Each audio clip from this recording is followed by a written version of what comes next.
Good morning and welcome to Mental Health Mondays. My name is Jenna Kelland. I'm a holistic nutrition coach and owner of Spark Wellness. As a mom of three kids with special needs and someone who's gone through burnout, I know the importance of looking after your mental health and considering all the things that contribute to your mental health and wellness. So, for part of Mental Health Mondays, I've been interviewing different experts and different people on all the different things that contribute to our mental health and wellness. It's not just one thing that we can do to support our mental health. There are many different areas that will contribute to it. So today my guest is Alex Kasper, who's a mom, entrepreneur, and author, and she's going to be sharing her experience and knowledge and story around mental health with us today. So welcome, Alex. It's great to have you here. Hi. All right, Alex, why don't you start by telling us, what's your story and why are you interested in mental health? Yeah, definitely. Um, the way that we actually got connected, I think I described myself as an aspiring expert in my own personal mental health. Uh, so that definitely rings true. I'm not trained in mental health or any of those topics, but becoming a mom in June 2020, we're also in the midst of the pandemic, really brought to light how important prioritizing our mental health is.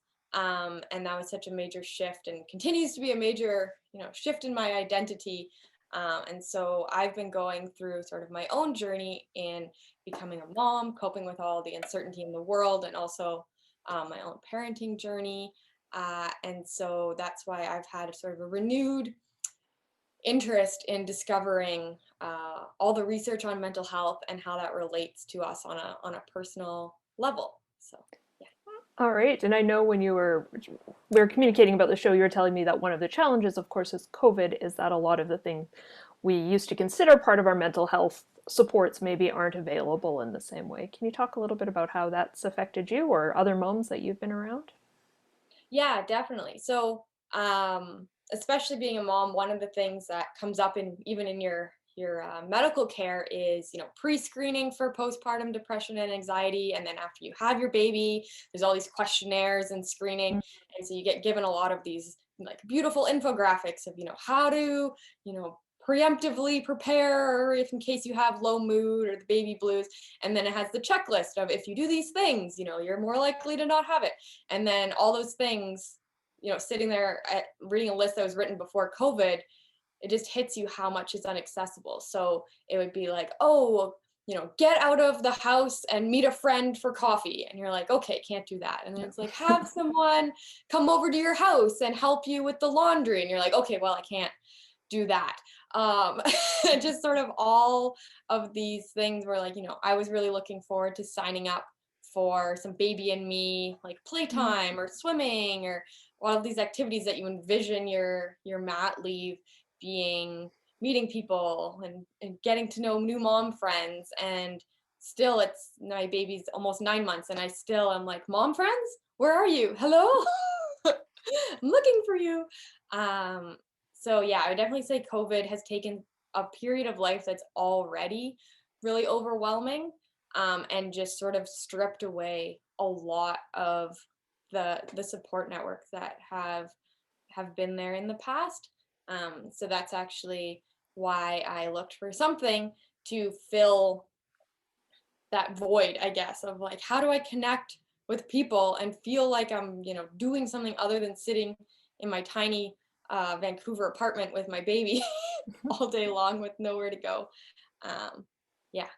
Yeah, I definitely remember those things too. Yeah, it was join a mom's group and get out with friends and have people around. Yeah, that connection with people was important, but also getting out and not being isolated and alone at home, which are Mhm, basically two of the things that COVID has really restricted. So I can mhm. definitely see how that would be challenging as a new mom in particular. And I know you said you moved as in the middle of this as well. So um, relocating and having no community in a new place as well would be challenging.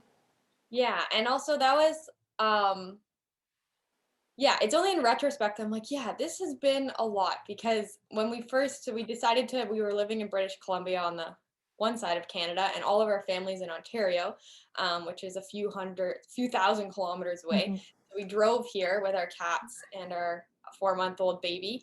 Um, And then when we got here, we're staying with my granny, actually still, who's 92.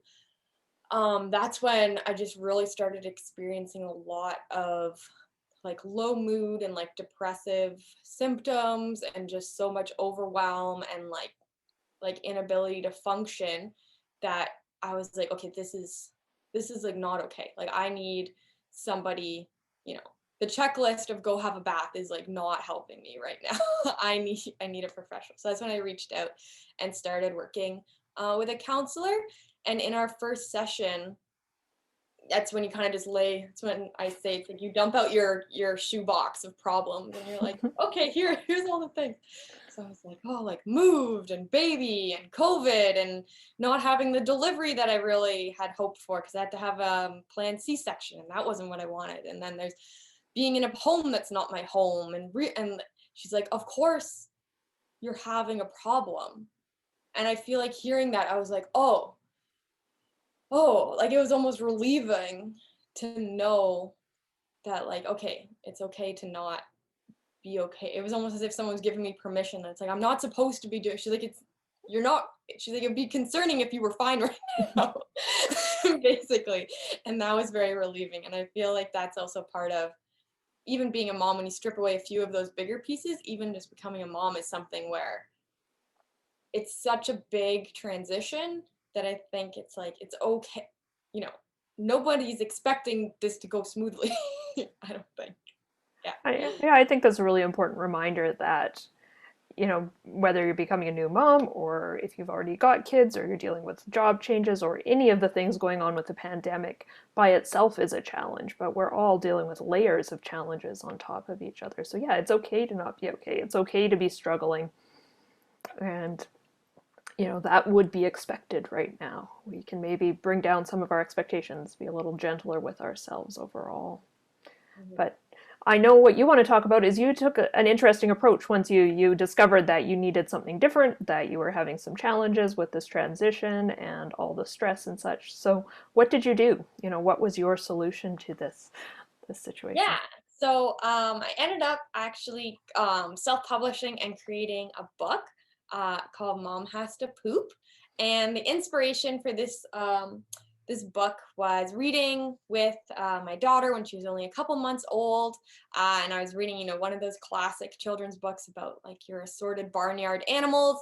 And then I was like, I don't know why I'm reading about like roosters and things right now. Like, this is not what I need right now. My baby's not able to even follow the plot line, obviously.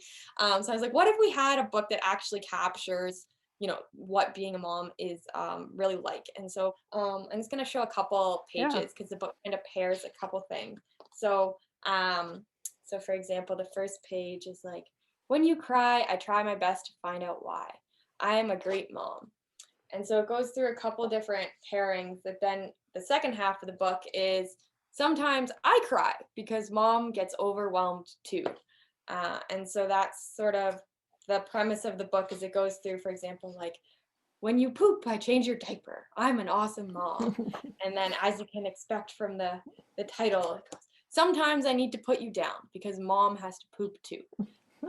And so it goes through just, the essential moments of your day, which is like eating, feeding your baby, poop, sleep, and Yep. cuddling. And that those are like our basic needs for both us and our baby.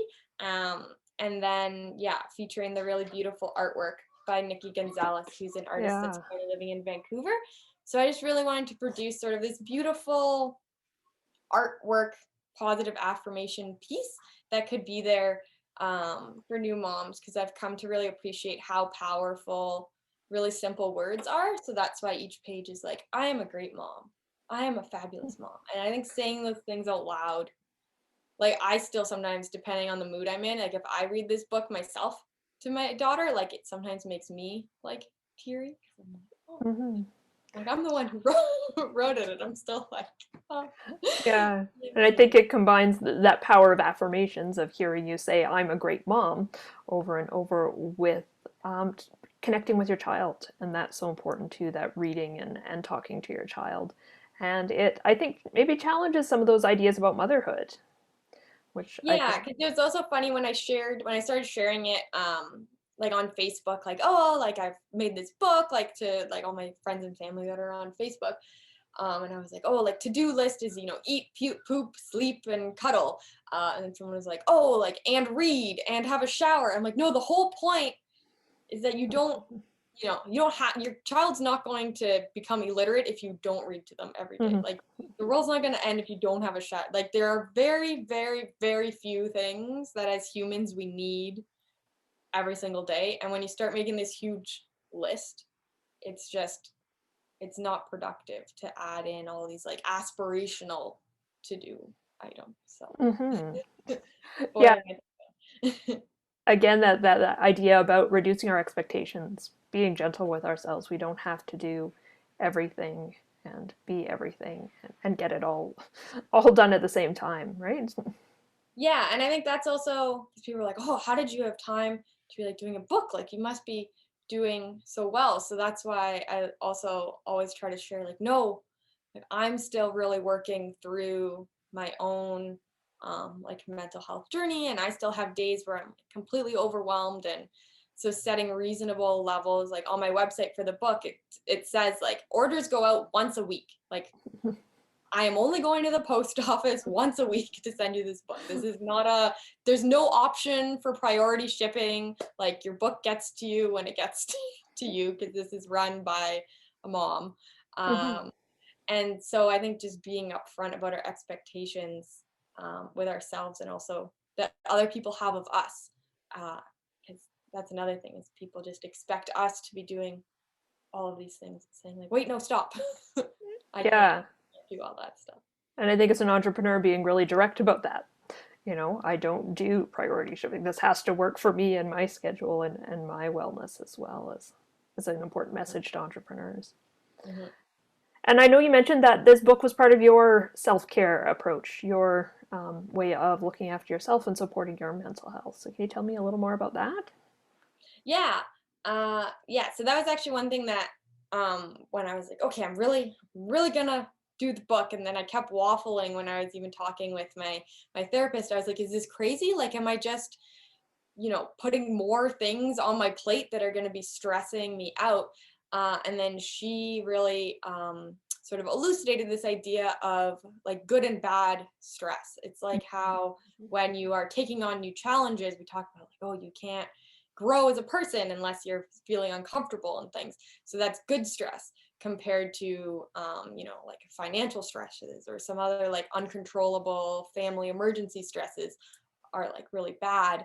But I realized that my book was definitely a source of positive stress and fulfillment because when I, you know, picked up the physical box of books, it was like so exciting and energizing. And when I had the first order that was not my mom, it was so energizing. And exciting and like sending out the first shipment. So for me, my book has really become part of my own self-care, and it's also been my time to feel like my sort of pre-mom Mm-hmm. self as well. Like my husband's really supportive, and I'll say like, okay, every day I need at least an hour where I am working on something, whether it's like filling orders or thinking about marketing or something. And that's my time where like I'm not disturbed, pretend I'm not here, even though we're all stuck in the same house. Uh, and I get to just channel my energy into something that's just for me. Mm-hmm. And so that's how I've really been able to find some sort of self-care that is COVID allowed, has been Mm-hmm. through my book Yeah. and connecting with other people. And yeah. And probably hearing and sharing stories, and that might give you that sense of community that you were missing before too. Yeah, it's a good way to start conversations with other people. That's also part of my goal is starting more conversations about the poopy side of motherhood. I'm really leaning into the poop theme because the books, yeah, it's not just literal like our feces. It's more just like mom has to poop also just represents like mom has stuff that she, part of also it's like mom has an hour session with her therapist on Yeah. Mondays. Mom has this, there's Yeah. lots of stuff that as people we have to take care of. And I think that we need to be more upfront about saying, like, this is what I need to Yeah. do to be healthy. Because if you're not pooping, biologically, you're having a problem. Mm. That's, you're not a happy person if you're not pooping. And it goes the same way if you're not meeting all of those basic needs that you need for your own mental health as well. Yeah, so a lot of that prioritizing yourself and having a role that's more than just mom, having more in your life than just being a mom. I know that was something I felt. I was at home with a 2 year old and 6 month old twins, and I called up my supervisor at the university. I'm like, I need a project to work on, something that's not baby focused. So, and I know other people have said that, I went back to work because I needed adult conversation or I needed something in my life that wasn't just babies. So, recognizing, yeah, that our identity is more than just a mom. There's other parts we need to support and look after too. Mm-hmm. Yeah, that's really great. So I'm going to share the information about how to get Alex's book. We'll have a link underneath and information about that for people who want to look into that. I think it would be a great gift for new moms and probably a good reminder. I'm, even as a mom of teens now, a good reminder of these essentials because, yeah, I still need to say, okay, no, mom needs her break. You guys are, and they can feed themselves and get themselves off to bed or whatever it is, but sometimes I need to say, okay, yeah, you guys look after yourselves because I need to look after myself. So. Mm-hmm. Mm-hmm. All right. Well, I like to ask everybody what their favorite book is. So I'm guessing your book is one of them, but have you got something else you've read recently or really enjoyed and would like to share?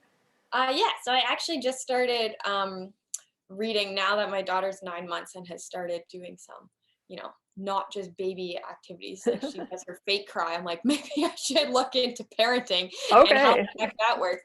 So actually, because I was very skeptical about parenting books. I'm like, I don't want another book telling me what to do. Mm. Um, Mhm. but I started reading this book by Lindsay Ford, The Positive Parenting Framework. Okay. And she's actually a local mom near me in the Kitchener-Waterloo area. So I spoke to her actually about her process publishing your book. So I was like, oh, I'd love to order your book. And I love her approach of parenting being a continuous learning journey, and sort of embracing the fact that there's no end stability point. Sort of, it's like a continuous, you kind of get into a rhythm and then something's changing again. But that, rather than fighting that, it's sort of like, how do you mentally engage and just accept that that is what life actually is. Life is just a continuous chaos. Where new problems are hitting you all the time. You think you have it together, and then all of a sudden it's like Halloween, and you're like, oh my goodness, I have to have you in a costume or Then they whatever. learn to walk and So I really like her. Yeah, right now my daughter's just learning she's on the cusp of crawling. And so we're like, uh-oh, trouble is brewing here. And so I like that it's giving me some confidence that, yeah, it's not about trying to get this like end goal. There's not really an end goal uh, in parenting. It's more like, are our days going well? Do we feel like good as a family here? Are we all feeling, supported and, yeah, challenged in the right ways? And it's not sort of, yeah. oh, I think that's great. And it's good you're starting this now, I can say as a mom, because we're having these conversations, yeah, I have 12-year-old twins and a 14-year-old, and we're like, yeah, we've never had a 14-year-old before. We're figuring it out. You've never been 14 before, you're figuring it out. And we're talking about, transitions to junior high and high school and all of these things. And, we're direct with our kids and saying, you know what? We've never done this before. We're figuring it out too. And so engaging them in that learning and what do we want our family to be and what does everybody need within that. So I think it's good conversations to be having. Mm-hmm. I realized I jumped over one of my questions, which is, have you got a strategy or a tool or something you can offer to people who are watching or listening? Strategy or tool. So for me, the strategies that I've really been using are identifying sort of a phrase or positive affirmation that I really hold on to for what sort of my core issues seem to be in the next week. So at this stage, I'm often developing them actually with my therapist. And then when I sort of am having these moments that I've been struggling with, we've come to find sort of some words to really like cling to and help refocus and change that mental shift. So right now, actually, one of them is like progress during the chaos. And so when things are just like your day feels out of control and you're just sort of being hit by like, and now you have to do Mhm. this, and now you have to do this, uh, realizing that, you got the load of laundry in. Woo! You made some progress in the chaos. Or like, I got one email sent for my book that I wanted to do. Like, woo! It's not ever going to be the situation where you sit down and go, oh yes, I just have everything under control and today's going great, and I had 8 hours of uninterrupted work. Because even before having my baby and I was working in a 9 to 5 job, I never had an 8 hour uninterrupted day because other team members are coming into your office with some sort of crisis, and then other things are happening and you get this rogue email that's demanding all your attention, and then you're like, oh, I'm not feeling well, I need to take a day off to go to the doctor. So I think instead of viewing that as we're off the rails, it's more you're on the right path, and the path includes all of these things that are unanticipated. So for me, that mental sort of piece of like progress amidst the chaos rather than fighting the chaos has been my, yeah, piece. Yeah, I think that's a great message to, yeah, look at kind of what's the big picture, where are you going, and what are the successes you're having along the way, instead of getting caught up in all the chaos. Because I'll tell you, it continues to be there. Kids get older, it just changes a little bit, but there's still definitely, there continues to be uncertainty. And now we've got a pandemic. So that just adds another continual chaos, I think, in some Mhm. to what we're dealing with. Yeah, and that's also part of, like, I'm very grateful because when we got pregnant, it was in the fall of 2019. So it was before anyone even knew Mm-hmm. what the word COVID was. Um, and so then, yeah, coming like through the pregnancies when, like all the news stories erupted and you're like, oh my God, like, is your partner even going to be allowed to come to the hospital? And then now, because it's continued, I think, longer than anyone thought. So now, yeah, our daughter's 9 months and all she's ever lived in is like the COVID world. And I've only ever parented in a COVID world. Mm-hmm.